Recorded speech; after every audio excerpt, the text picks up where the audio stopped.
Truth, Justice, whatever. The first promotional materials for DC's Supergirl, for James Gunn's Supergirl, because let's keep it a buck, man. Even from that picture right there, you got the Star-Lord trench coat, you got the Star-Lord headphones that are right there, you've got those types of sensibilities. This is, in all terms, a James Gunn movie, because here's the thing, man. Like, this confirms some of my worst fears in regards to James Gunn heading up DC Studios, because I thought, if there was a unifying voice, at least he could start to bring in some disparate voices who would properly fit for the different characters that they would be writing and crafting. But no. In the attempt to make a cohesive universe, James Gunn is bringing in everybody who's just going to suck his ass and continue to make his version of his movies and nothing else. This is exactly what we're going to be getting, and they're going to be smacked in the face with a dildo of consequences come the end of June 26th. Truth, Justice, whatever. Supergirl lands in theaters and IMAX June 26th. Join the countdown at YouTube, because they released the trailer, or at least they had the premiere date for a trailer, which we're going to take a look at, because it's Guardians Girl, okay? Supergirls of the Galaxy, whatever the fuck you want to come across accurately describing it as, because that's what we're getting, man, okay? And given the fact they danced around Superman's slogan, Truth, Justice, in the American way, depending on which toy you pick up, Truth, Justice, in the human way, they didn't even allude to it in Superman this year. But then they're going to go ahead and subvert it with Supergirl. Fuck right off. And so here we go. And I'm going to have to mute this quite a bit, because guess what? Hey, stop me if you've heard this before, but there's an 80s pop song underneath this entire trailer. I know, right? Totally a revolutionary take from James Gunn and his disciples. So yeah, most of it's going to be muted, but realistically, all you need is the visuals and some of the dialogue, which is, it's exactly what you could expect. But yeah, what's the first visual that you see in this Supergirl trailer? Oh my god, I remember record players. What do record players do? They play old music. I love old music that it substitutes for character growths and arcs and good dialogue, because I remember that and it makes me feel good. But yes, okay, yeah, and then you throw an empty bottle over the top of it, and oh my god, that's so wonderful. And then you got CGI Crypto, which it looks so bad. And what is the first thing that he does? Oh, there's Superman. Let's piss on Superman after he saves a town from a nuclear reaction explosion. It's so funny, guys, because Crypto, oh man, he beat up Superman. Oh, he was such a nasty guy. Fuck right off, seriously. That's the first thing that you do. Piss on Superman, huh? Yeah, fantastic. And oh yeah, Supergirl. Oh, she's just a drunken idiot, hey? And she's lauding her stupid dog. You managed to get most of it on the paper this time. Oh, that's so fantastic. Like, what the fuck we do? Good job, buddy. Yep, all over Superman. And yeah, the only thing that you're missing, honestly, okay, we can play, I guess, a little bit of it, but you can hear this. I, Kara Zor-El.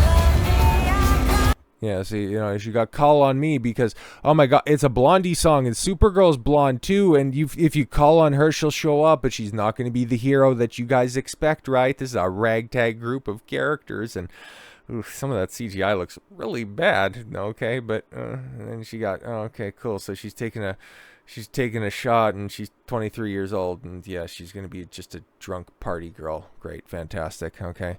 Let's be honest, it's not a very, high bar to clear. Oh yes, it's going to be my best year ever. Jesus Christ. Again, just all of this fucking terrible nihilism and a bunch of women talking. Okay, fantastic. Whatever, man. Okay, so yeah, die another day. Gods are not that kind, guys. It's so bad. Oh, look at that. Oh no, it's definitely not a Star-Lord shot or anything, where everybody's already pointed all of this stuff out. Oh no, she's in the circle. Guys, she's been surrounded. Let's just go ahead and get that, properly framed up right here, because, oh, look at that.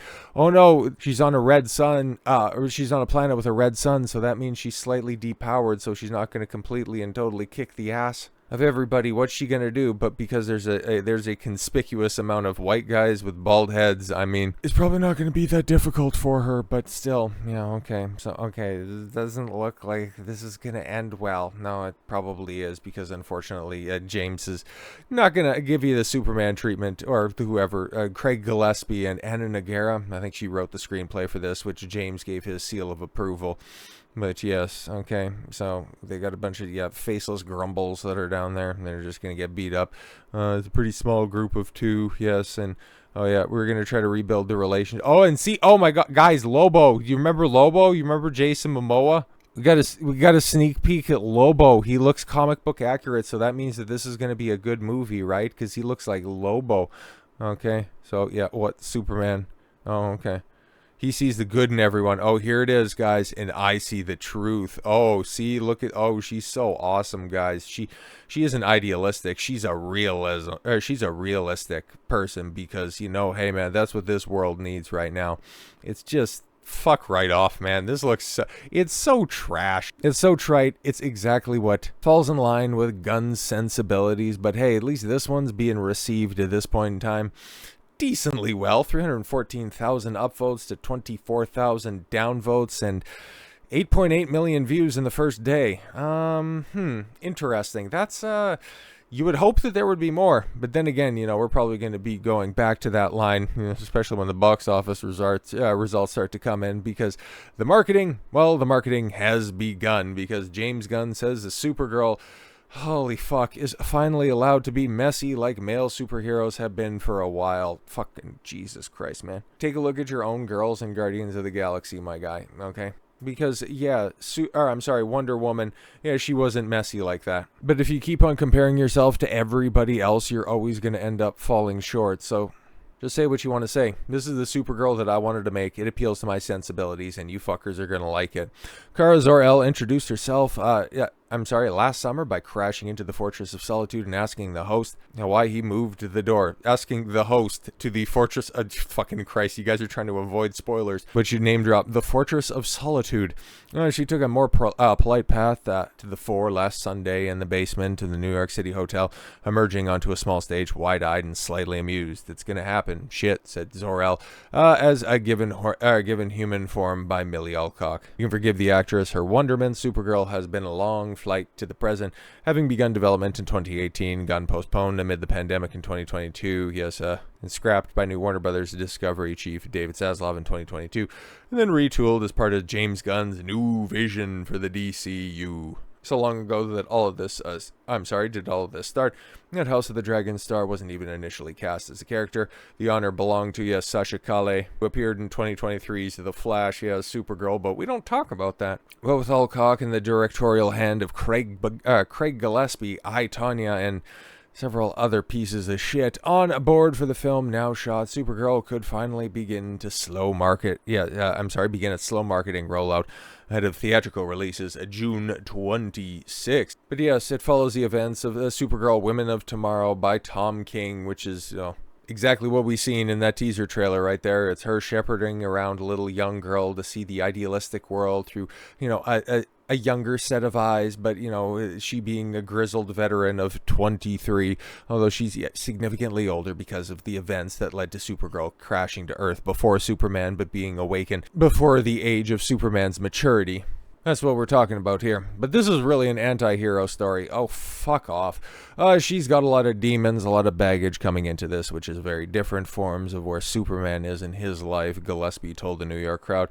Edited Gunn from the stage so many times. Female superheroes are perfect. It's not that at all. Yeah, it's your movie, James. Okay, it's the James Gunn Superman that James Gunn would make. Although, hey guys, he didn't do anything. Yeah, he's the studio head. He greenlit the script. They're sucking up to him with everything that they've done so far. Like, come on, man. Like male superheroes have been allowed to be for a while. The character showed her unvarnished side on screen at one point, noting that Superman sees the good in everyone and I see the truth. And that's going to be the marketing line moving forward. And this is, if you thought 400 million was going to be a cynical expectation of how this is going to perform at the box office, now that you've seen the trailer, now that you know how they're going to market it, are you starting to come over to our side? Yeah, I kind of thought so. So with all that said, thank you all very much for the gift of your time. I've been Don Consuelo. I want you to follow your gut and get after it. Take care, everyone.